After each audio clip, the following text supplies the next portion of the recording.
Libra, this is for you. Para to sa Libra. April 24, 2026. Para to sa'yo, tingnan natin. Ang inyong message today. Nagpapatrol lang aking pusa, guys. Libra, this is for you. Tingnan natin. Kabigat-bigat ng pinto na bubuksan niya. Tingnan natin to. Libra, April 24, 2026 sa inyong message today. Okay, Libra, this is for you.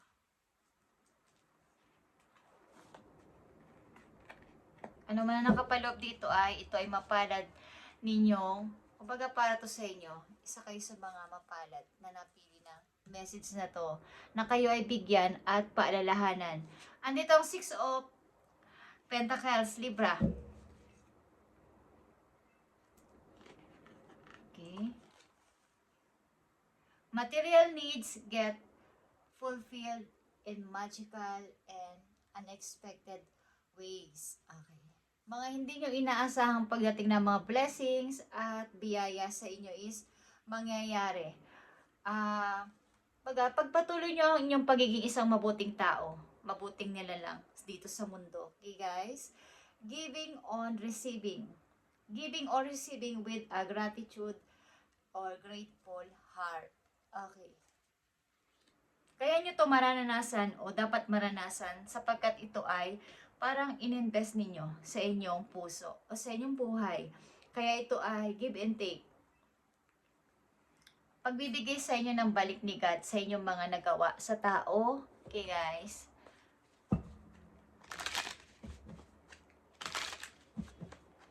Mga unexpected na biyaya or blessings is paparating sa mga Libra guys. Magical and unexpected ways. Sa hindi nyo inaasahan, may mga magical and mga hindi inaasahang paparating na biyaya. Parang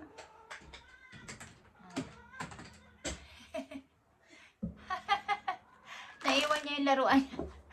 Naiwan niya yung laruan niya sa kabilang bahay. Masyadong busy. Hindi nakakalimutan kunin. Nalimutan niya. Okay. Nakita niyo to Libra. The Empress is here. Ikaw ito. Okay. Maayos ang iyong pamumuhay o magiging maayos ang iyong pamumuhay kasama ang inyong mga anak. Kung may anak kayong kasama is magiging okay ang inyong pamumuhay. Okay. May freedom sa pananalapi. At maaaring kayo ay kung kayo isa ng lola, is maaaring kayo ilan sa inyo nag-aalaga ng inyong mga apo at naghihintay na lang sa kanilang pagdalaw pamisa-misan. At maayos ang lagay ninyo sa pamumuhay o sa inyong pamumuhay ngayon. Okay, Libra, tingnan natin. Andito ang Ace of Michael at ito ay Ace of Sword, guys. Ito ay pagtatapos ng hirap sa inyong buhay. A wonderful new idea din is paparating sa inyo. Kumbaga, huwag niyo itong pigilan. Clear up communication problems with others.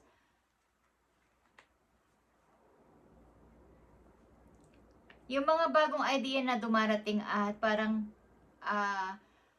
nagsasalita dyan sa isip ninyo, huwag niyong pigilan na hindi nyo i-try kung ano man yan, yung mga idea na inyong naiisipan guys. At yung pakikipag-communicate sa iba is mahalaga. Pakikipag-usap. Okay? Tingnan natin itong Ace of Michael. Page of Sword. Ten of Pentacles. And Six of Pentacles. Nakita nyo to. Dalawang inyong Six of Pentacles dito guys. Ito ay nangangahulugan na kayo ay may mga tao dito na kayo ay nakikita sa inyong masikap na ginagawa. Maaring talagang kayo ay isang butihing mother or kayo ay nag-aalaga ng inyong mga anak. Wala na kayong partner sa buhay. Ang lang Libra dito. At andito yung sa kabila ng inyong kahirapan o hindi naman kayo masyadong kapos is andito yung inyong pagtulong sa kapwa. Wala kayong hinihindian. But meron kayong pag-observe. Meron kayong pag-observe sa paligid kahit na kayo ay tumutulong. Alam niyo ang sinungaling at hindi kayo. Hindi totoo ang hingi ng tulong sa inyo o ng help sa inyo is alam niyo kung sino yung nagsisinungaling. So ito inyong inoobserbahan. Maaring sa inyong lugar, ginan sa inyong single parent dito ay mayroong nagpapahiwatig ng pag-ibig o gusto makipagkilala sa inyo. At maaaring ang tao na to is maayos ang pamumuhay. Gusto kang bigyan ng bagong pasimula. Okay? Gusto kanyang bigyan ng bagong pag-i-start sa buhay kasama siya. At maaaring hindi mo pa to kayang tanggapin o kinikilala mo pang mabuti ay sa inyo ang person na to. Okay?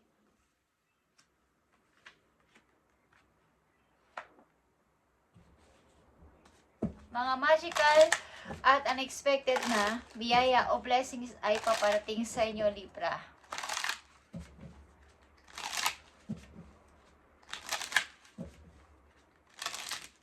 Tinampan natin to Libra, ang Ace of Michael. More information pa sa Ace of Michael o Ace of Sword. Meron ditong taong handa kang tanggapin sa kabila ng iyong pinagdaanan sa buhay. Okay, maaaring may anak kayong maliit pang Libra dito sa reading. 5 of Cups. 6 of Wands. Meron kayo ditong tatlong 6, guys.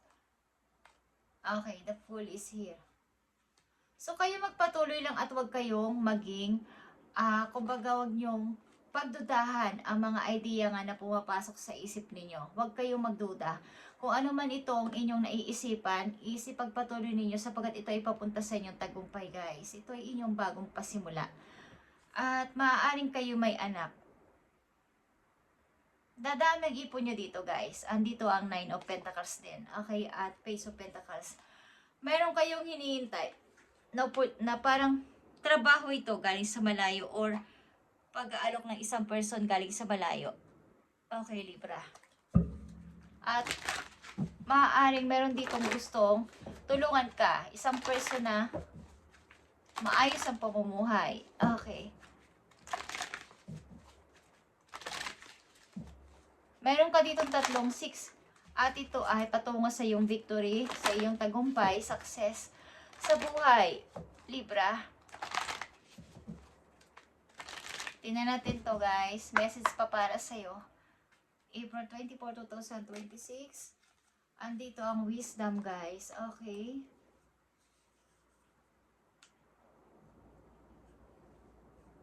Dapat mong malaman dito na ikaw ay kumbaga sa lahat ng taon, na maraming taon nagdaan sa buhay ninyo is nagkaroon ka na ng maraming experience sa buhay. Lalo na sa pamumuhay na bilang may anak or bilang isang ina o ama is meron kayo mga natutunan sa buhay at mga napag-alaman na ito na yung dapat kong gawin this time. Ito na yung dapat kong piliin sa mga panahon ngayon.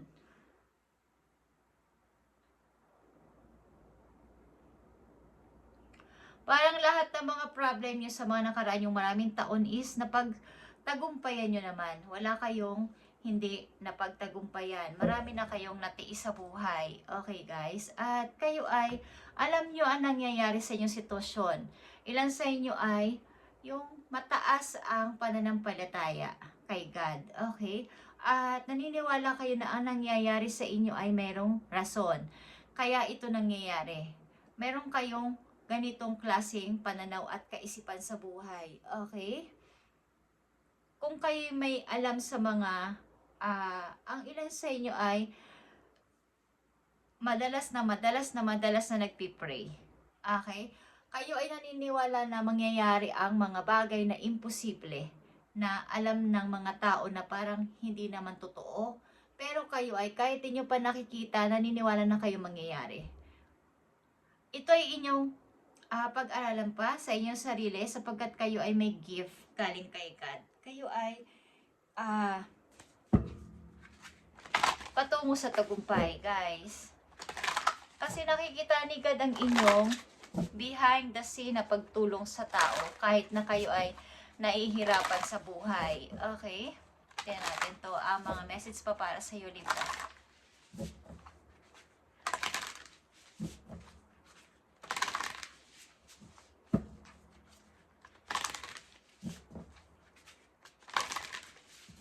Message po, Libra. April 24, 2026. Para to sa iyo, Libra.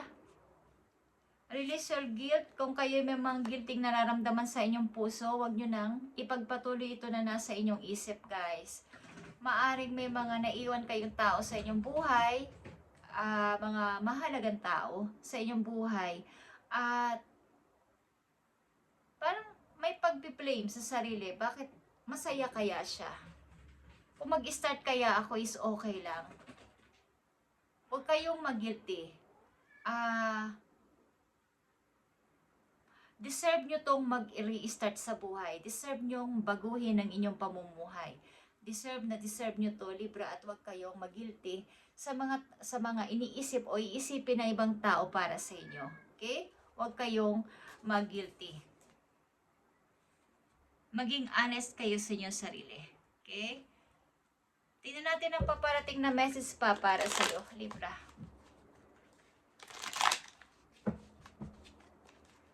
Maring lang sa inyo ay mayroong manliligaw kung kayo ay babae. At nag-iisip pa kayo kung kayo ay magiging seryoso dito. Paparating sa inyong message, Libra. Dalawang mahalagang message dito para sa iyo. Okay. The Chariot din is here. Ito ay victorious, guys. Pag-iba ng inyong location, maaring paglilipat, at ang ilan sa inyo ay maaring naka-ready na to. Nasa way nyo na to, kaya lang ay kailangan nyo magdesisyon kayo mismo ang magde-decide nito at hindi ang ibang tao. The Star is here and the Page of Wands. Okay, guys. So, andito yung pag-iisip ng rebirth sa buhay, bagong ako. Sisimulan ko ulit. Bagamat mahirap is sisimulan ko ulit na buuin yung sarili ko, buuin yung pangarap kong nawala, buuin yung mga na-miss ko, okay? Yung mga hindi ko nagawa, yung mga napalagpas ko. Gusto kong mag-start ulit at buuin. Okay? Bigyan ng kulay mulit ang aking buhay.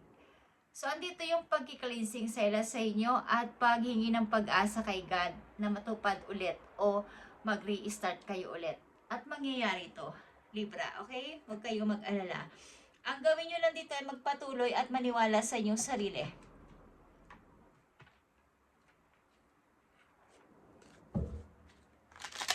Ang ilan sa inyo dito ay maaaring hindi naman seryoso pagdating sa usaping love pa.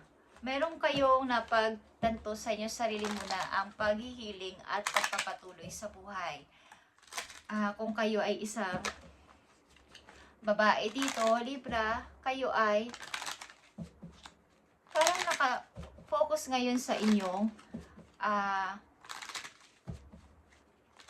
parang pag-i-start ulit. Buuin ulit ang sarili. Tingnan natin, Libra. Para to sa'yo. Thank you, Spirit. So, andito ang Crow. At ito ay transition, guys. Transition. Which part of your life is or maybe going through a transition? Maybe you are challenging relationship. Okay. Or changing career. Or cities, like I said. Kayo ay nag-iisip-isip na mag-change ng location, magpalit ng trabaho, at kumbaga ay umalis dito sa sitwasyon na to na kinalalagyan nyo. Kung kayo ay nasa mahirap na sitwasyon ng buhay mag-asawa, buhay may kinakasama, buhay na may pag-ibig, gusto nyong maiba. Gusto nyong ibahin yung takbo ng buhay ninyo this time. At andito yung guilt. sa inyong puso kung tama ba tong aking naiisip. Okay? So, sa palagay nyo na ito makakapagpaayos sa inyong buhay at magiging okay yan yung pakiramdam is why not? Libra, ito yung inyong message. Alin dito ang gusto mong baguhin sa iyong sarili? Alisan ang sitwasyon na nagpapahirap sa iyo? Magpalit ng career or magpalit o maglipat ng inyong bahay o ng inyong lugar. Kung ano man ito, the crew is signaling that you are ready to make the change. Kung ito ang gusto ninyo, nangangahulugan ito na kayo ay gusto nyo ng pagbabago. At nandito yan guys. Nandito ang the Fool to ay 0. Mag-i-start kayo sa 0 but puno ito ng experience ninyong daladala. At ito yung pagmumula ng inyong tagumpay sa buhay. Okay, ito yung pagmumula ng inyong paglago sa inyong buhay, sa inyong sarili. Kayo kasi ay may mga tanong-tanong pa sa inyong utak, madami. May kulang. At ikaw ay hinihikayat ng pagbabago kung gusto mo pa ng pagbabago. Something na ikaw ay hindi fulfilled sa inyong kalagayan sa inyo sa ngayon. Kumbaga, may kulang. Meron akong hindi pa nagawa. Meron akong gusto pang mangyari na satisfied ko. Nandito ako sa mundo at naging masaya talaga ako. Ito yung naging mission ko. Sapagkat ang karamihan sa inyo dito ay matulungin.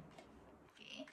Mahilig kayo magkawang gawa at nagbo-volunteer ng walang bayad or walang hinihinging kapalit. So, inyong mga guides sa heaven ay alam ang inyong ginagawa. At kaya kayo hinahikayat na may dapat ka pang mission dito sa mundo. Okay, guys? Thank you, Libra, and God bless. At nakatakda itong mangyari sa inyo, guys. Andito ang The Empress. Ito ay pagre-restart sa iyong magandang pamumuhay sa hinaharap. May mga problema kayo sa pamilya. Okay. May problema kayo sa pamilya, usaping pamilya. Ito man ay buhay mag-asawa o sa inyong pamilya. Nasa sa inyo ang desisyon at kung alin dito ang dapat ninyong baguhin o gusto ninyong baguhin sa buhay ay nakahanda ang inyong mga guides na kayo ay tulungan at i-guide. Okay? Magtingin at mag-review kayo sa mga nakaraang maraming taon sa buhay ninyo at tingnan ninyo kung alin dito ang dapat ko pang gawin. Nandun yung sagot sa inyong mga tanong sa inyong puso. Okay guys? Thank you and God bless, Libra.